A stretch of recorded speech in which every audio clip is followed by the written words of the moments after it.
I ran a pin on each side of the corners. I glued it down. And that is complete until I know what's happening with the finish.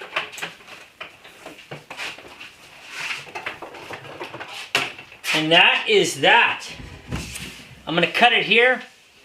If you're new to the channel, don't forget to hit the subscribe button, hit the like button, hit the notification bell so you're notified every time I upload a video. And we will see what the conclusion is on the finish for this boat build. Thanks for watching.